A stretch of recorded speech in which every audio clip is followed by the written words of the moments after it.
2021 서울청년정책 네트워크 멤버로 활동하시게 될 여러분 환영합니다. 환영합니다. 저희는 서울청년정책네트워크 운영위원장으로 활동하고 있는 김지선, 박석준입니다. 석준님, 오늘 저희가 왜 영상을 찍고 있죠? 네, 새롭게 서울청정넷의 멤버가 될 여러분들에게 서울청정넷을 소개하고 앞으로 어떤 활동들을 하게 될 것인지 안내드리기 위해서 영상을 찍고 있습니다. 네, 맞습니다. 여러분을 격하게 환영하는 마음으로 저희가 서울청정넷의 A부터 Z까지 상세하게 설명드릴 테니까요. 잘 들어주시길 바랍니다. 그럼 시작해볼까요? 네, 좋습니다.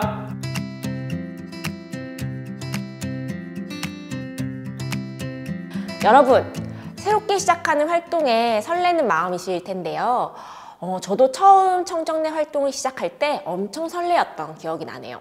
저는 서울에서 10년간 세입자로 살면서 청년 주거 문제에 대해 관심을 가지고 있었습니다.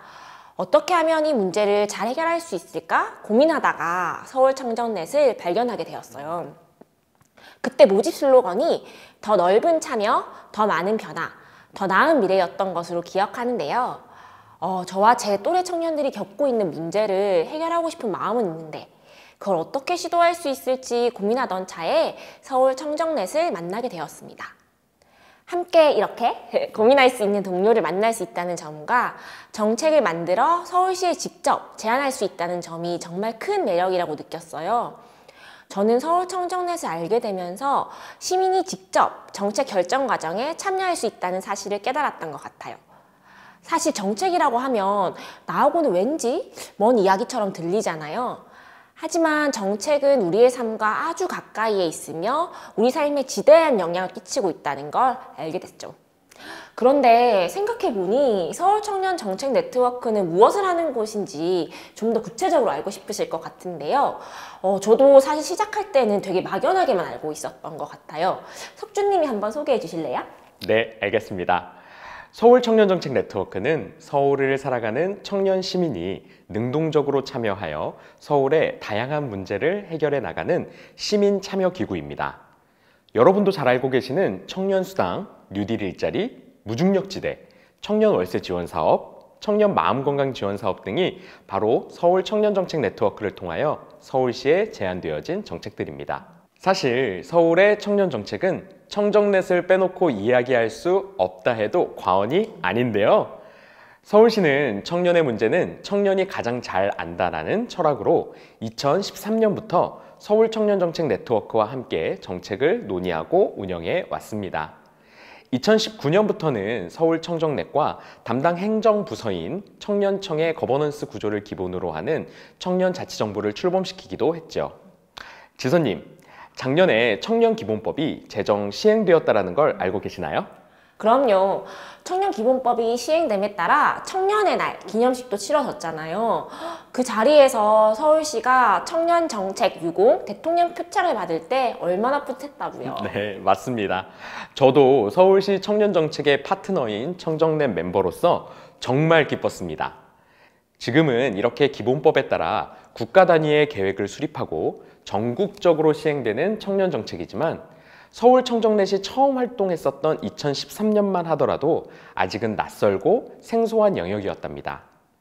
청년정책은 중앙정부가 주도하고 지역으로 파생되는 기존의 정책 방향에서 벗어나 청년들이 주도하고 지방정부로 확산하여 국가 단위의 정책이 수립된 사례입니다.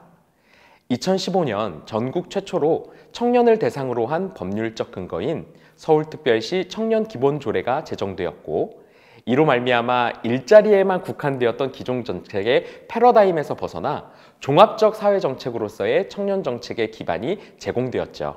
와, 대단하네요. 그럼 청년기본법의 토대에는 서울시의 청년기본조례가 있었다고 해도 무리가 아니군요. 그럼요. 그리고 그 바탕에는 청년 시민들의 적극적인 참여가 있었다는 것도 중요하죠. 서울시 행정 홀로 달리기를 해온 것은 아닙니다.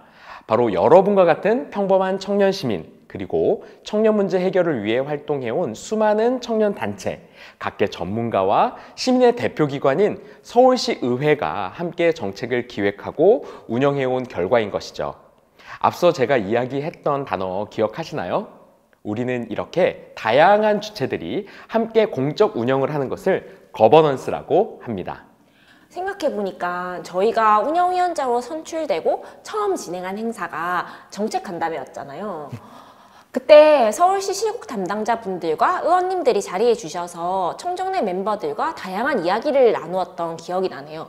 그 자리가 거버넌스를 가장 잘 보여주는 장면이 아닌가 싶어요. 그날 석주님이 사회 보셨죠?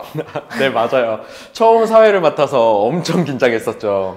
저는 사실 전혀 긴장하시는 줄 몰랐어요. 아니요. 진짜 엄청 긴장했어요. 지선님께서 말해준 것처럼 정책 간담회가 거버넌스를 가장 잘 보여주는 장면이라고 한다면 우리에게는 거버넌스를 가장 잘 실행시켜주는 수단도 한 가지 있죠? 그게 뭔가요, 지선님? 네, 맞습니다. 바로 청년 자율 예산인데요. 서울 청년 정책 네트워크를 통하여 제안된 정책들을 실현시키기 위해서는 구체적인 예산이 반영되어야겠죠. 그 구체적인 조치로서 청년 자율 예산이 있다고 생각하시면 되겠습니다.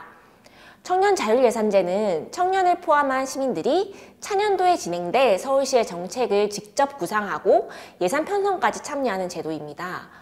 2021년 올해를 기준으로 보면 내년도, 즉 2020년에 시행될 정책을 제안하고 예산을 편성하는 것이죠.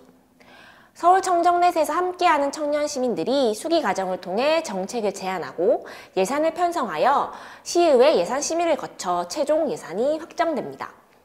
시장의 권한인 예산 편성 권한을 청년 시민들에게 실질적으로 이양하여 새롭고 지속 가능한 사회를 위한 다양한 정책을 수립, 시행할 수 있도록 하는 제도라고 보시면 될 것 같아요. 특히 작년에 제정된 서울특별시 청년참여 활성화 조례를 보시면 청년 자율 예산을 명시해 두었는데요. 선언적 의미의 제도가 아니라 조례로서 보장되는 제도라는 점을 알아두시면 좋을 것 같습니다. 이 조례를 통해서 서울청정넷도 명실상부한 서울의 거버넌스 기구로서 운영이 되고 있고요. 그런데 석주님, 생각해보니 청년 자율 예산과 함께 꼭 설명드려야 할 게 하나 더 있네요. 바로 이 청년 자율 예산을 편성하는 과정에서 빠질 수 없는 활동이죠. 서울 청년 시민회의에 대해 석주님께서 소개해 주실 수 있을까요? 네. 서울 청년 시민회의는 서울 청년 정책 네트워크의 모든 구성원이 참여하여 중요한 의사결정을 하는 가장 큰 단위의 회의라고 할 수 있는데요. 총회 개념을 떠올리시면 이해하기 쉬울 것 같아요. 서울 청년 정책 네트워크가 제안한 정책과 청년 자율 예산안에 대한 최종적인 의견을 정하는 회의랍니다. 서울 청년 시민회의의 의결을 거쳐서 청년 자율 예산 편성안이 서울시 의회에 제출되는 것이죠. 작년에는 코로나19 감염증 확산을 방지하고 정부의 방역 수칙을 지키기 위하여 온라인으로 개최되었었는데요. 이 또한 새로운 시도였습니다. 지선님이 전체 의사 진행을 하셨었는데 지선님, 서울 청년 시민회의 진행하셨을 때 어떠셨어요? 지선님도 긴장 많이 되셨어요? 네, 사실 정말 엄청 많이 긴장했죠. 더욱이 생방송이라고 생각하니까 더 긴장이 많이 되더라고요.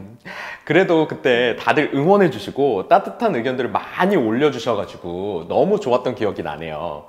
그럼 지금까지 서울 청정넷을 시작하면서 꼭 알아두어야 할 두 가지 청년 자율 예산과 서울 청년 시민회의에 대해서 알아보았는데요. 그렇다면 올 한 해 서울 청정넷의 활동이 어떻게 진행될지 지선님께서 이어서 소개해 주시겠어요? 네, 2월 참여자 모집 기간을 거쳤고요. 이번 달 3월에는 이 교육을 포함해서 의제 중심으로 온라인 워크숍이 진행될 예정입니다. 교육이 진행되고 나면 본격적으로 분과를 바탕으로 정책을 만들어가는 과정이 시작됩니다. 우리가 일상 속에서 경험하는 문제를 정책을 통해 어떻게 해결할 수 있을지 분과원들과의 수기하는 과정을 거치게 되고요. 이때 어떤 제안들은 정책의 형태가 아닌 토론회나 간담회 등이 적절하다고 생각되어 그 방향으로 진행을 할 수도 있습니다. 이러한 과정에서 서울시의 관련 부서 또는 관련 민간기관들의 만남을 통해 정책의 내용을 좀 더 구체적으로 만들어갈 수도 있을 것이라 기대합니다. 그렇게 만들어진 정책을 바탕으로 서울시 관련 부서와의 협의를 통해 차년도에 예산으로 편성할 정책을 결정하고요. 최종적으로 시민들의 투표와 앞서 말씀드린 서울 청년 시민회의에서 예산 편성안을 확정합니다. 물론 여기서 끝이 아닙니다. 확정된 예산안이 서울시 예산실과의 조정을 거쳐 시의회까지 무사히 통과될 수 있도록 함께 힘을 모으는 그런 과정이 있고요.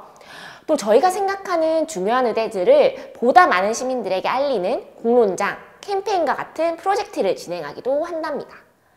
이러한 프로젝트 활동은 우리의 관심 의제를 함께 공부하는 계기도 되고요.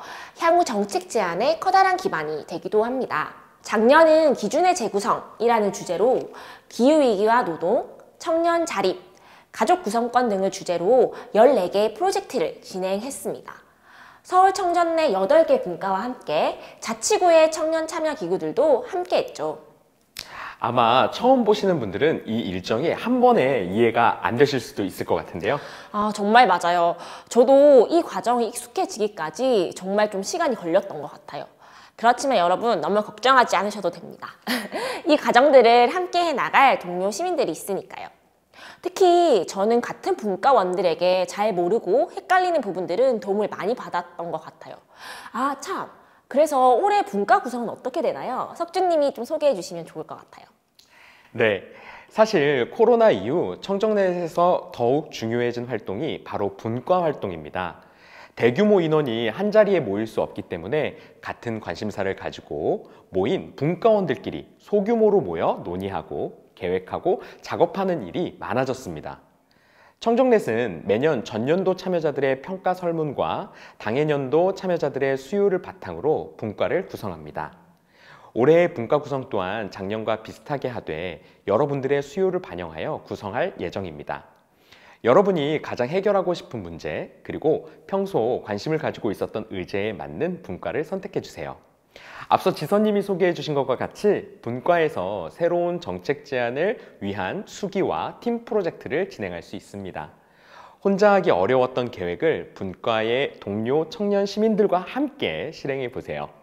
서울청정넷은 여러분들에게 평등하고 안전한 공동체가 되어줄 것입니다. 서울청년정책 네트워크가 평등하고 안전한 공동체이자 공론장이 되기 위해서는 여러분이 함께 지켜주셔야 하는 것들이 있는데요.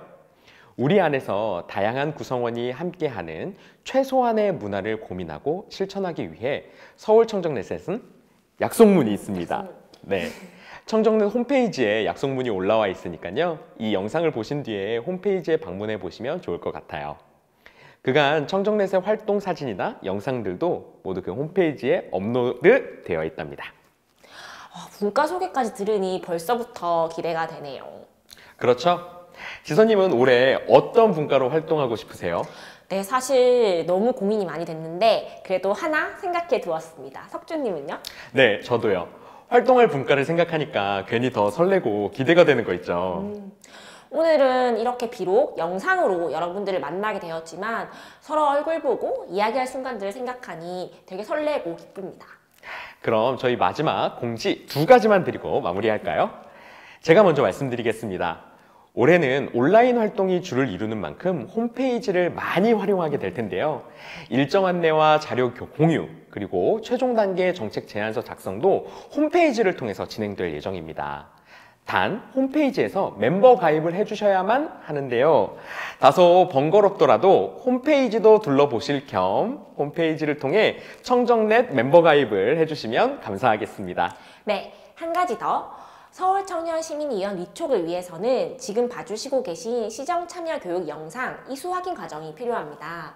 접속하신 페이지 하단에 있는 배너를 통해 이수 확인 꼭 해주시고요.